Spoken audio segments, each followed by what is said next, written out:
Welcome to the Encore Audio Archives YouTube channel. I'm Taper Dave, and this is my channel. I've uploaded hundreds of talks here that I've recorded at meetings in West LA, and I've also recorded conventions starting in 2013. I've got a bunch of those up. And Walt and Mary Murray, the original owners of Encore Audio Archives, started the company in the 80s, and Walt recorded Joe and Charlie's and a bunch of stuff down in Vista, California. My sobriety date is June 20th of 1994.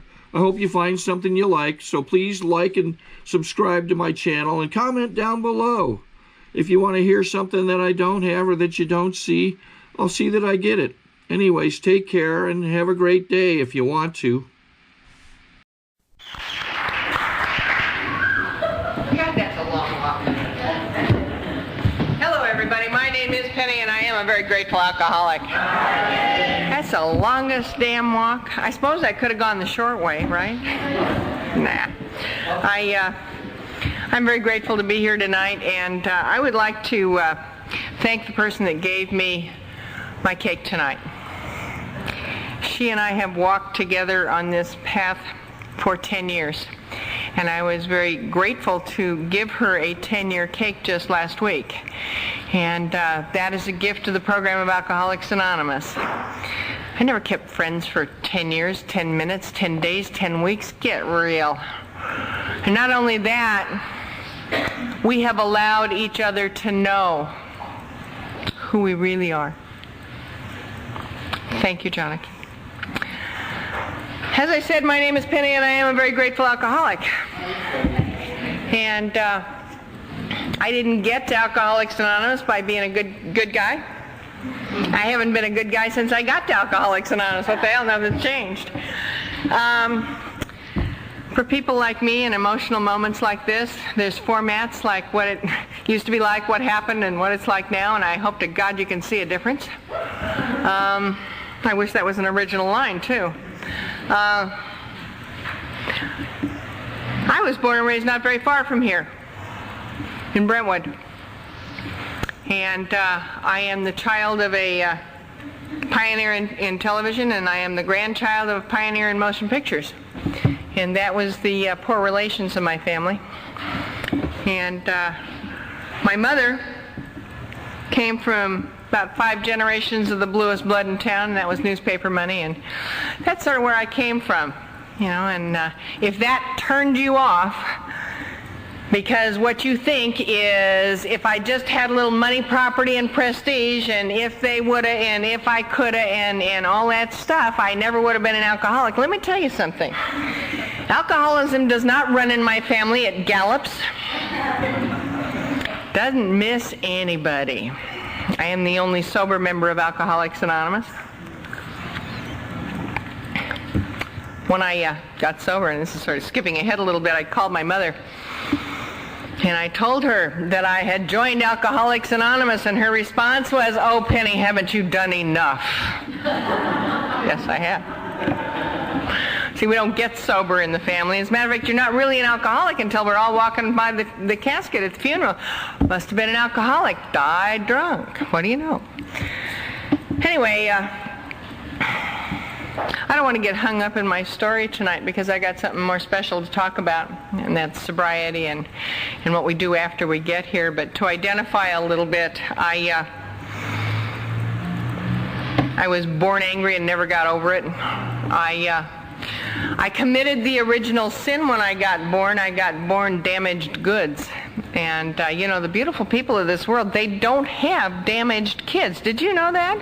They don't have a damaged kid with a club foot and crossed eyes and later with buck teeth and, you know, all that stuff. But that was me. And I wasn't one of those kids that you could show off. And because of the club foot, my mother had me in the hospital and walked away and left me there. And then found out it was not really acceptable to leave the kid there when the newspapers had my birth in the newspapers, and so she had to go pick me up. And when she went back to pick me up, she said, "You to one of the nurses, you're coming with us," and that's my first caretaker. And the reason I know that story is not because I am so brilliant and I happen to remember all of that, but that particular nurse saw me years later when I had one of my feet sick in the ear in St. John's, and she walked in, and I was still carrying my last name at that point, and she said, "Are you any relation to?" And at that point I was only slightly hostile. I said, "Yes." And she said, "Well, I was the nurse that was taken out of the nursery at Good Sam and taken home to take care of you." And she was my nurse for all of the medical problems and stuff in the early years. And when I was about 9 months old, and the major medical problems had been gotten over, my family started interviewing people to be a governess, and what they didn't do in the interview is ask them what their attitude was about people who had some money. And they hired somebody who had a brother who came along with her, and they were real angry. And I didn't know until I was about 17 years sober that these people had abused me horrifically, sexually and physically, during the early years. And it's funny, I had an opportunity to have dinner with my ex-husband, my first ex-husband. I did that a lot too. And I told him that I had finally found out what happened in the early years of my life, because I came to Alcoholics Anonymous and I had no life from 13 back. Funny, I left home at 13. Isn't that interesting? I had no life. I was sort of a non-entity, and I used to say, well, I'm sure the butler did it, you know.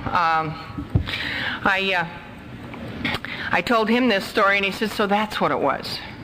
And everyone who has known me well has given me, so, you know, it was like a piece of the puzzle just sort of dropping into place when I found that. And, you know, I wanted to go, oh, and it's one more person out there's fault, and that's not how that goes, but I'm not going to jump into that part of the story yet, because I continue to work on that, but it's my responsibility. Anyway, I grew up and I just always thought I was a real angry person, and, you know, guess what? I probably was. I thought I was born angry and never got over it. And when I was 13 years old, I was invited into my father's office. You notice we had a real nice, deep, loving relationship. And he invited me to, that if I would go to the schools of their choice, I never had to set foot inside that house again. And I found out many years later that they put that to me that way so it would look like my idea to leave. Boy, did they want me out. And so I said, pick a school. And I left home. And I used to say I left home when I was 13 years old so that you would think I was a rough, tough cream puff and I wore my diapers real low. And that is not how it was. It was just a way to get out of the mess. You know? So I left home at 13. And something really, really important happened. Well, several really, really important things happened to me when I was 13 years old. The most important of which is I was a swimmer. And, you know, I kind of looked like a 49er halfback from the back at that point. And I'd been swimming competitively for quite a while. And I have an anorexic, alcoholic, schizophrenic mother. She was a real charmer. And so she came trotting into the room where I was packing to leave, and she had this little vial of pills, and she said, now, dear, I know that you have a terrible appetite. I know that you will get lots of starchy food, so I want you to take one of these every day. Now, I want you to know that I had never followed anything that woman had ever told me. However, when I got to that school, I opened up that little bottle, and I took out that first pill, and I took it, and I was home. I didn't know that I was shy. Jesus, I started to talk a lot. I started to be okay. Everything was fine. And I started to stay up a lot. And I started to be an extrovert. And I was 13 years old, and I thought I was a new me. And then what happened is I was a belligerent, angry, confused, not quite housebroken, could clear a room with a look, 13-year-old, who now could stay up for 72 hours. Do you know what you get when you get that? Yeah, that's it. Good God. And so a teacher taught me one of the most important lessons of my entire life. She handed me a drink, and I learned how to come down off speed with alcohol and to come up off alcohol with speed, and I was ready, willing, and able to learn this new way of life. And lots of other things happened to me in that year. I didn't know I was sheltered. I was no longer quite that sheltered. But I have to tell you that for years, I blamed my mother Because after all, she sent me to that school with that bottle of pills. Now, I want you to know that she was not there when I took that bottle of pills, ran to the payphone, called up my girlfriend, told her brother to be there tomorrow. Because you see, it wasn't that I had run out yet. It's that I was never going to run out again. And that's the kind of alcoholic I am. I could give you a blow-by-blow description of all of this stuff, you know, that happened between age 13 and age 28 when I got sober. But I have to say that rather than use up my time that way, I would much rather give you the high points or the low points, if you will, without getting into a lot of war stories. And it happens that my whole story can be condensed to it seemed like the thing to do at the time. And I think that some of those things were pretty odd now, but it seemed like the thing to do at the time. I was just chasing a drink. And I wasn't hurting anybody but me. Yeah, right. Yes, I raced cars. Yes, I raced motorcycles. Yes, I rode with a motorcycle gang, who, by the way, kicked me out, and I thought I was too tough for them. I was a bust looking to happen. They wanted to stay on the street. I married my first husband between jail sentences and went from being somebody with a last name to being nobody the next day with my father with a gun on the table. You know? All that stuff happened. And each time it happened, it was their fault. If there had just been a little bit more love and a little less money, everything would have been all right. And it was their fault. When I was 28 years old, I had chased a drink to Skid Row 5 years before because it seemed like the thing to do at the time. And my last good idea was very simple. I had a kid that was crying in the other room. I was pregnant with my second kid. No money coming in, no job, not even a hint of ever getting one. And some ding-dong who felt real sorry and probably felt like a big stud spent the night and left a 20 on the nightstand. And I had another new good idea. And that lasted me for a little while. And when I got to Alcoholics Anonymous, that was my last good idea that was giving out on me. I was sent to Alcoholics Anonymous by my pimp. Now, other people get here however they get here. I'm real glad I got here that way. Not just because it's a unique story, although I like that, but also because it was the way that I could listen. Because he said, either go to a meeting or goodbye. He was real tired of my act or lack thereof. He was real tired of who I was and how I was. I mean, I was old and I was tired and I was dirty, and I like to draw you a visual picture about me in my first meeting of Alcoholics Anonymous. You know, I'm wearing short hair, so I guess that visual is real easy now. But I had a butch haircut. It's adorable. I had filthy, dirty cutoffs that could and would stand up in any corner, along with the filthy sweatshirt that I had. And I hadn't worn shoes in years, and I had dirt up to the knees, and I had a mouth on me you would not, well, maybe you would believe. I hadn't spoken the English language in a long time. I'd spoken something like truck driverese. And if you looked at me, I was rough and I was tough. And you know why, if you looked at me, I was rough and I was tough, is because, not because I really was so rough and tough, but because years before I had to put on the face and put on the act and make you think I was tough. Not because I wanted you to think I was tough, but to get you out of my face. Because I was scared to death that you would get next to me, and if you got next to me, you'd find out that I had no coping skills. They didn't give you coping skills for where I went at the nice schools that I went to. I didn't come into Alcoholics Anonymous sober and say, oh boy, I want what you've got. I came in pie-eyed. I kind of fell into a meeting, and belligerent and angry, and they were sitting in a U-shape. Oh God, I haven't talked about this in years. They were sitting at a U-shaped table, and it was a meeting in Hollywood, and they said, the beginner is the most important person here. Do we have any beginners? And so my hand shot up because they knew I had gotten here. I was so glad they knew I was coming. My hand shot up. God knows I was arrogant. And they said, do the beginners have any questions? And I said, yeah, what am I doing here? And just loud and nasty as I could. And I'm sure a lot of people tried to answer that question. But I remember one person who was about as far away from me in the meeting as one could get. He stood up.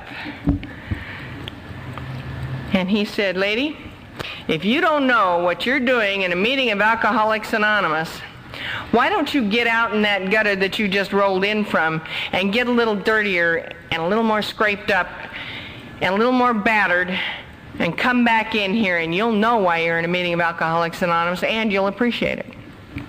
Well,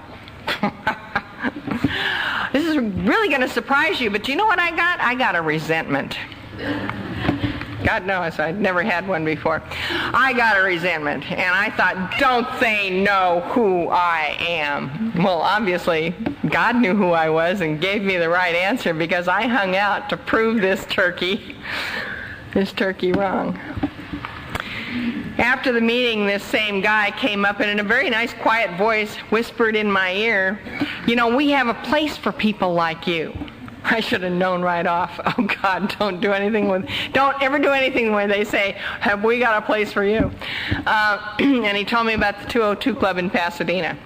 And for those of you that have been there, fine. I am a product of 202 in Pasadena. It's a little Skid Row club that was dirtier than I was, that was angrier than I was, and that I could go to. And I like to, we used to call it the 202 Zoo. And on any other Friday night of my birthday, I would be there tonight taking a cake. And it's amazing, that dirty little place, how many years of sobriety come out of that place. But I went to that place because I was going to prove to him that this was nothing. I had already been scooped up and dumped in places, and this program wasn't any different, and this wasn't going to work for me, and I could prove that because a lot more money and a lot more stuff had been done to me, and it hadn't worked. What the hell was all of this? And so I went to the 202 Club, and God knows I wasn't sober. I mean, excuse me, I hadn't done anything sober in so long, it would never have dawned on me to be sober to go someplace. I don't think I could have. I walked in the 202 Club, and I can tell you right now, I was not thrilled to be there. I did not open the door and say, oh good, I'm home.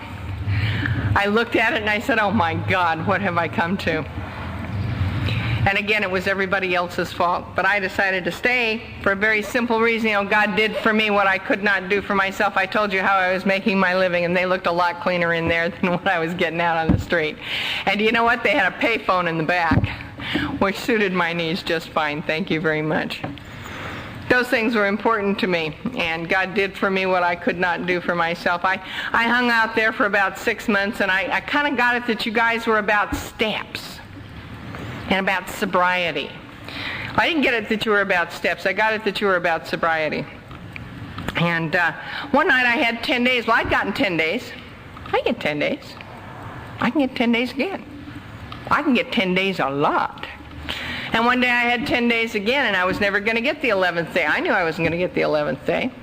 And there was some guy at the podium, and he was talking, everybody's nodding, and, you know, it's a little club, so everybody knows everybody, and, you know, well, I'll get into that later, but everybody was nodding and laughing, and you know how we do when somebody really knows what they're talking about. And I decided I was going to ask him after the meeting, and I didn't know at that moment what exactly I was going to ask. Notice there's a lot of hymns in my story. No self-respecting woman would have gone into that place, and no man would have brought a wife or a girlfriend, and anyone who found the girl there would have taken her out, except me. I belong there.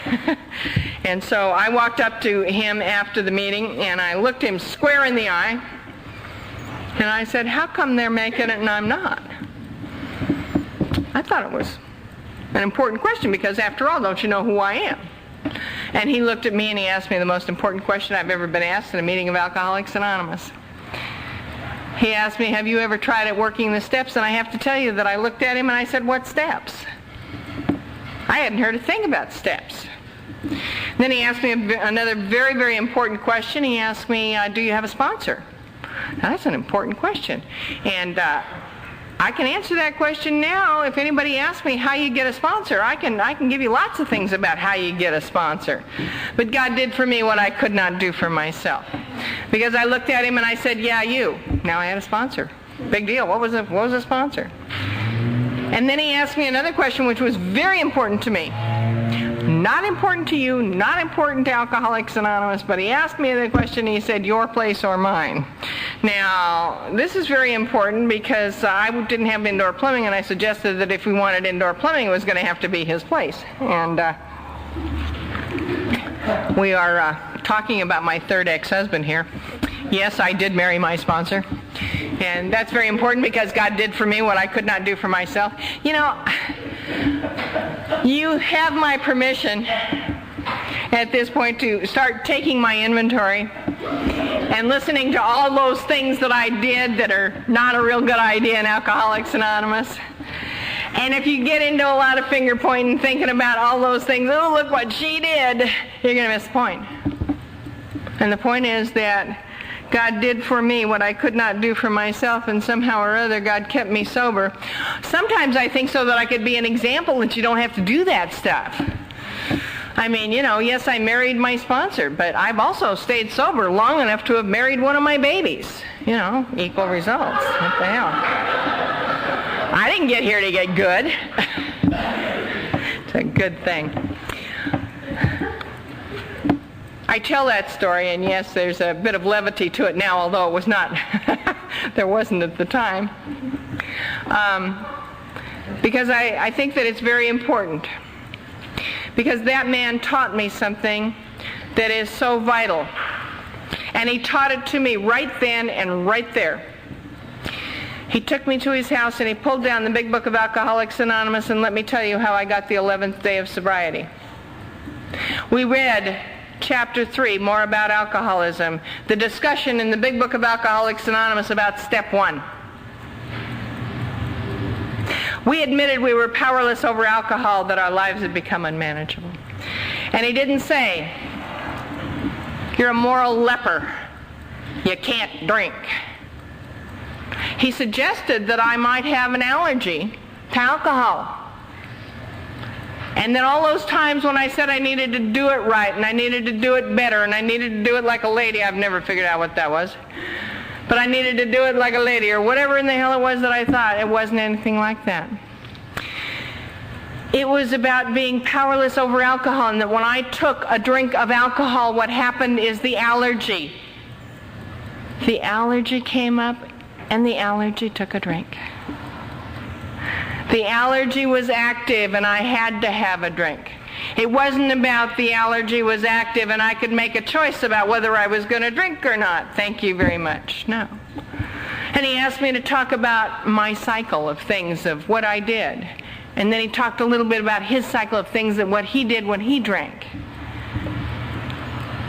And as that night passed and as several days passed, he gave me the most precious gift. In a way, the gift that I was able to share with you tonight, when I took a cake for 26 years of sobriety in Alcoholics Anonymous. He gave me the gift of my life, and he said, the gift of your life is this. We admitted we were powerless over alcohol, that our lives had become unmanageable. And it's that simple and that complex. And he wrapped it up in a little pink bow for me. And he said, you don't have to mess with this anymore. And you don't have to retake it, and you don't have to think about it, and you don't have to beat it to death. And he talked about admitting being something that we do inside.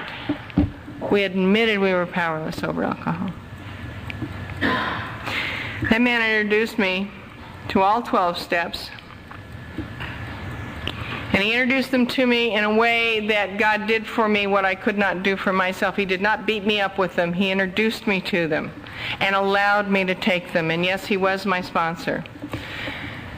We took step 2 in a way that was right for me at the time, which is God was there, I was here, who cares, let's get on with it.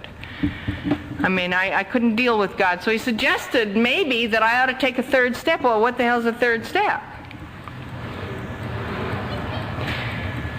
He suggested that maybe if I could surrender and take a third step and move on with my life and take it in such a way, made a decision to what?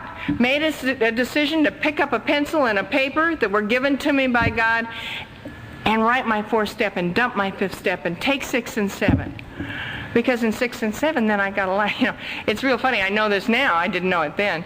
But you can't really do a life story. You haven't got a life when you do your first 4th step. You haven't got anything. You don't know what it is. And so I took my 3rd step. You know, the damnedest thing happened when I took my 3rd step. When I took my 3rd step, I got a job for the first time in quite a long time. And you know something even more important? I went to that job. You know, he was very spiritual, and he had to be around 202 an awful lot. And I've often said that he was too spiritual to go to work, so he had to teach me how. Sounds like a resentment, except for one thing. I learned how to go to work. Isn't that neat? And I started on my 4th step, and I decided to write War and Peace, you know, the inventory, so I would never have to write another one. Thank you. And around 202, because they didn't have anything else to talk about, they talked about steps a lot, and they, you know, all this writing and all this surrender and all this, you know, stuff. And I got to tell you that there is quite a bit of arrogance in me. God knows. I'm sure you haven't found that out yet. And because of where I came from, occasionally my name would get in the paper, you know, and I'd get dumped into funny little hospitals because my dad had come down to rescue me because, first of all, they'd find out where I was, and second of all, my name was not getting in the society column. What a surprise. And so I'd get into hospitals, and so some of the finest minds, some of the finest psychiatrists had a go at me. And they didn't fix me. So I decided to write War and Peace and say, well, I got one for you. So I did. I wrote War and Peace. I dumped it on my sponsor. And you know something? I didn't come to Alcoholics Anonymous with a lot of guilt. But there was one place. There was one place about guilt. And that was when I started talking about my kids. Now remember that line about I was only hurting myself? Well, while I was only hurting myself, I got married a couple of times, had a couple of kids, dumped them off, abandoned a couple of kids. You know, it's just the things that we do while we're only hurting ourselves, chasing a drink. My kids were in my way. And he said, gee, that sounds like guilt when I was talking about my kids. And I said, well, yeah, that shouldn't have happened to them. They didn't ask for it. And he said, guilt is a superiority trip. And I said, who? He said, guilt is a superiority trip.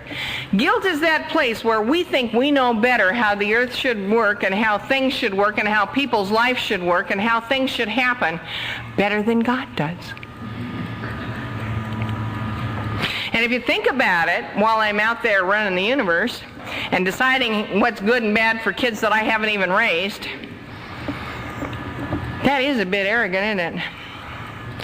And I said, well, you know, I don't like the way my kids are being raised. And he looked at me square on and said, so who asked you? Very important. Very important. God's going to run this universe the way God's going to run it, whether or not I give permission. And I noticed something else as we were talking in this 5th step. He said, you know, if you don't have any assets handy, God will use your defects. If I have a defect handy and there's no assets, and that can be used to get God's will done, He'll use it. I mean, I got to tell you, I've been in some interesting places, and they were about defects of character, but by God, lessons got learned left and right. I would love to say that my sobriety from that point on has been a wonderful example to anyone who noticed of how to live a serene life while working the steps. However, that has hardly been the case. I have had one of those interesting sobrieties. I've had a sobriety that a lot of stuff has happened that has been good. A lot of stuff that's happened that has put me on top of the mountain. And a lot of stuff that has happened has put me under the mountain. and I have had some sadness.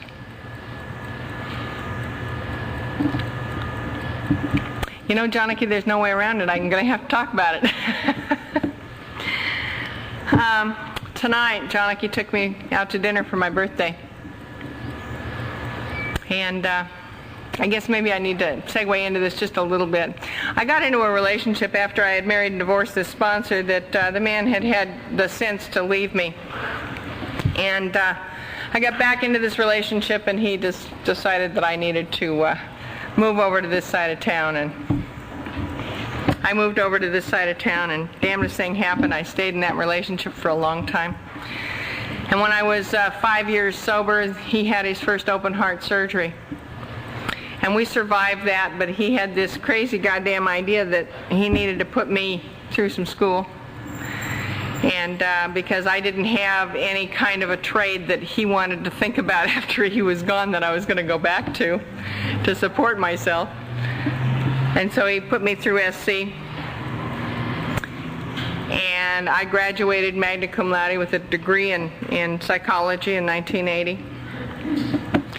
And I started into a career because this man had another open heart surgery, and he survived that, and they said he wasn't going to get off the table that time, and he survived 2 more years. He's a stubborn son of a bitch. He and I belonged together. We were just fine.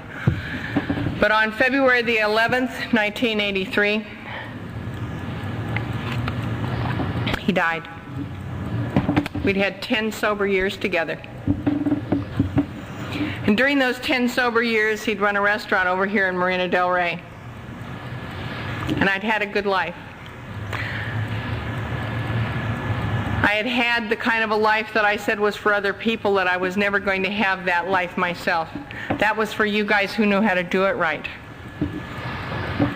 I had had the kind of a life that I thought about in my dreams, and I actually lived it. I had stability. I had someone in my life that I cherished. When he and I got back together again after I got sober, I wasn't what I call housebroken.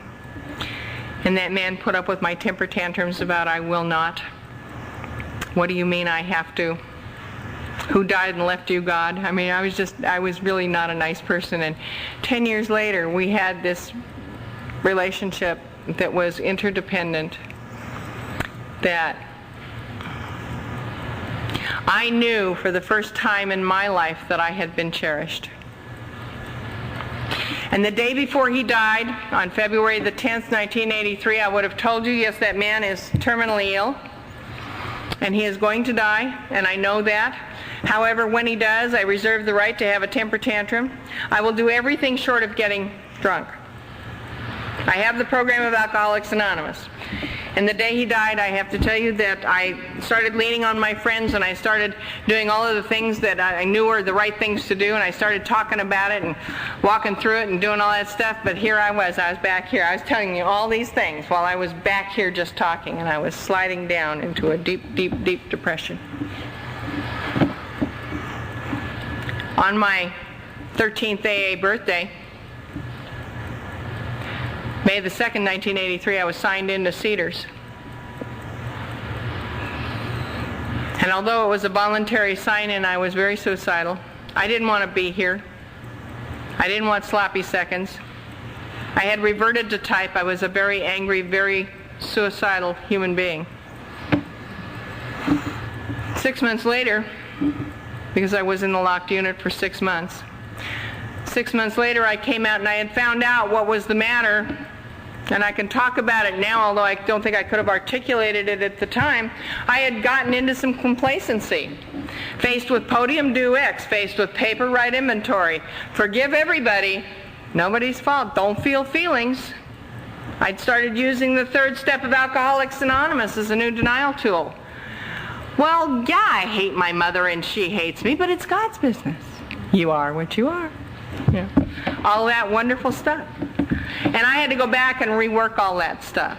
And I had to go back and I didn't realize it, but the magic had gone out of the program of Alcoholics Anonymous for me years before, and I hadn't noticed it. When I came out of the hospital, I went to a meeting. The meeting was on the 2nd step.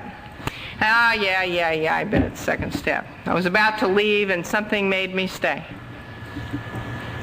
came to believe that a power greater than ourselves could restore us to sanity. When I first took that step, it was about coming to believe. It was about God.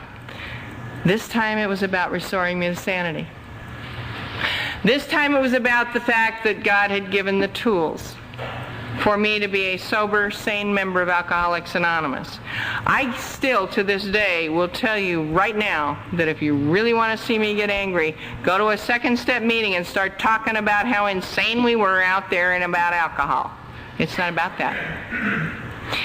It's about came to believe that a power greater than ourselves could restore us to sanity, and the first part about it is restoring. The first part about it is coming to believe, and the second part about it is restoring me to sanity. That's all there is to it. And God gives me the tools, and it's not about my drinking behavior. It's simply about coming to believe and restoring me to sanity. I would love to say that after that I have had this golden sobriety, walking up the 12 golden steps, and I've never had a problem. However, again, life has been interesting at best. And yes, I did marry my sponsor, and you know something? I married my sponsor when I married my baby. And I married my baby when I had about 15 years of sobriety. And there's one thing that you can do in Alcoholics Anonymous, particularly if you got a loud mouth like mine. You can do things like that. And there's a little trick I found out. There are no mistakes in Alcoholics Anonymous. That was not a mistake. What it was is I made a left turn and I had to come back to the fork in the road and make a right. And so he was gone after about 3 months, and I was $10,000 poorer, and I noticed something when he walked away. He walked away with my dream. And I noticed something very important about that. It wasn't my dream. It was somebody else's. It was about somebody else. It had nothing to do with me, and I could let him go. However, I had to write a whole bunch of inventory. God knows I have the kind of sponsors that inventory. So I had to write a whole bunch of inventory, and I wrote and wrote and wrote. And about my 6th inventory in, and by this time I was no longer angry at him, I was angry at the source. And the source for me was my family one more time. How dare they kick me out the back door with no tools to bond and make good relationships and to know how to live this life and to have a coper and I was enraged at my family one more time. And I thought, oh God, this is old. I was 16 years sober. This is real old. I've been through amends and I've been through all this stuff. And my sponsor looked at me and he said, Penny, you got to do it. And I said, what? You got to forgive them. No, wait a minute. You don't get it.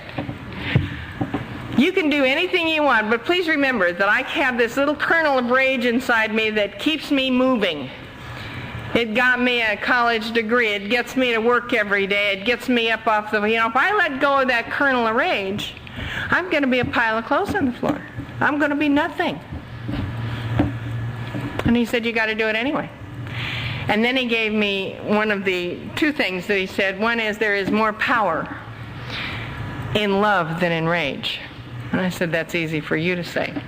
And then he gave me the real kicker. He said, they're not going to have any better lives if you forgive them. And I went, oh, that's a nice concept. I was scared to death that maybe that would make them feel better.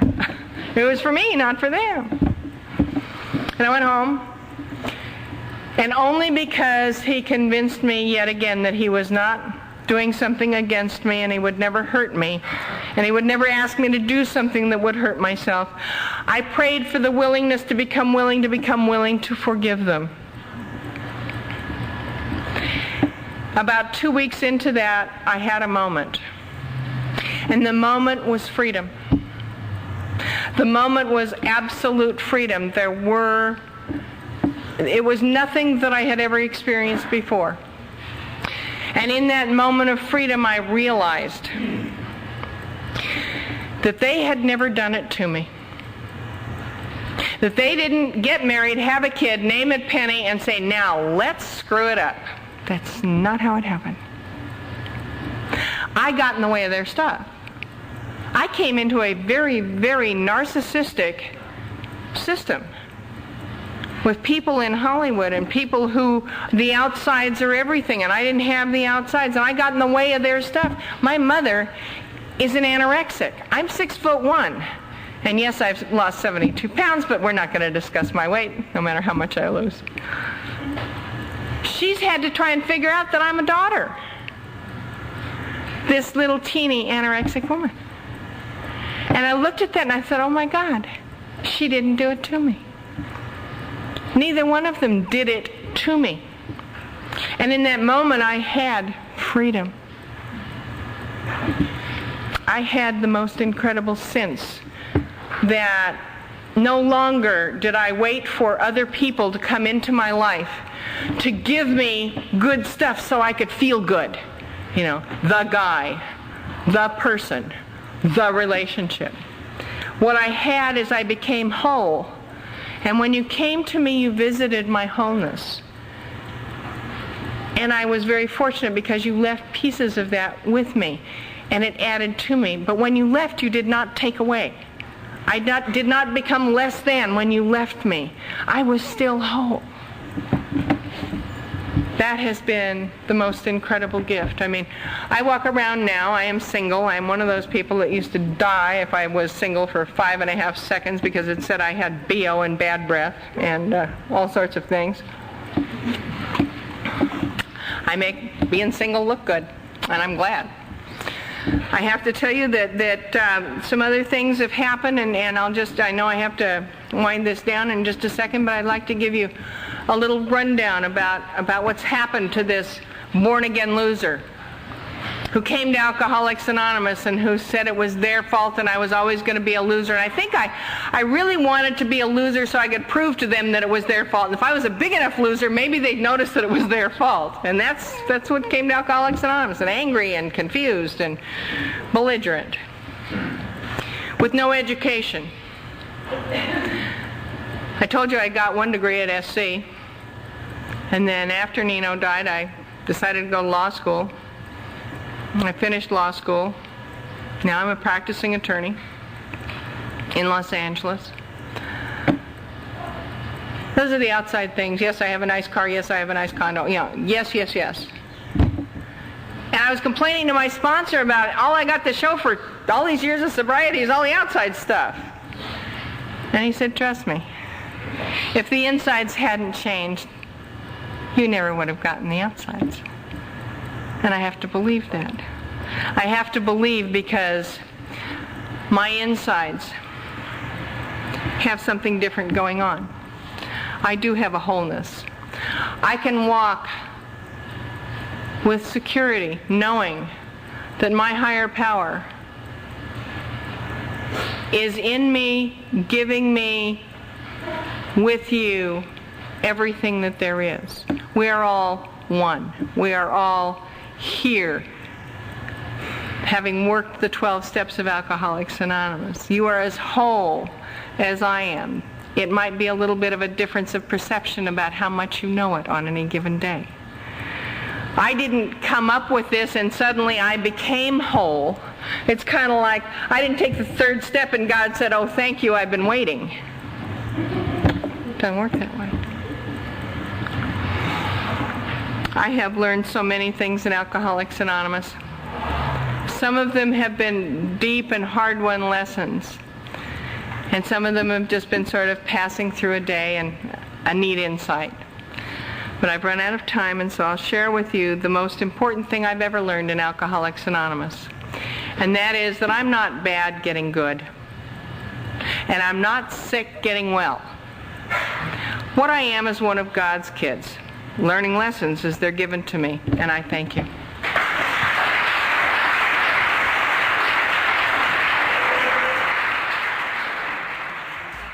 Sorry to interrupt your viewing. Taper Dave here. Just wanted to take a second to ask you to like and subscribe to my channel. Let me know if you like what you're listening. I've got some very good talks here, and this one's a great one. Just curious, do you think this is better than Zoom? Tell me what you think.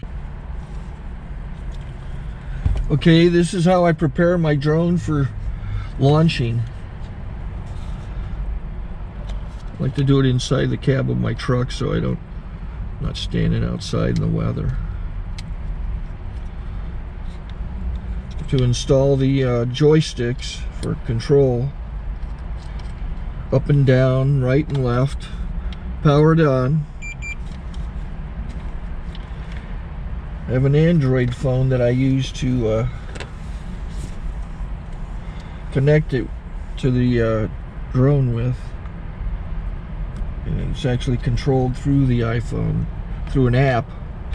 Oops, wrong way. It's actually controlled through the iPhone, or through this Android phone, through the app. It's actually controlled through the Android phone through an app, and you connect it through this short connection right here.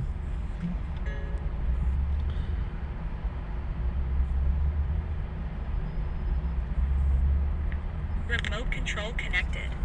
Remote control's connected. So I pull out the drone. I have to extend the legs. Long legs extended first, then the short legs. Remove the gimbal protector.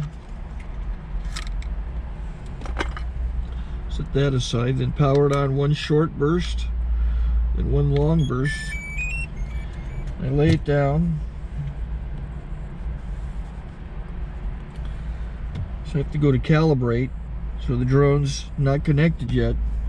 It shows you here as this drone gets disconnected, even though the remote's powered on. So the drone has to establish it's connected.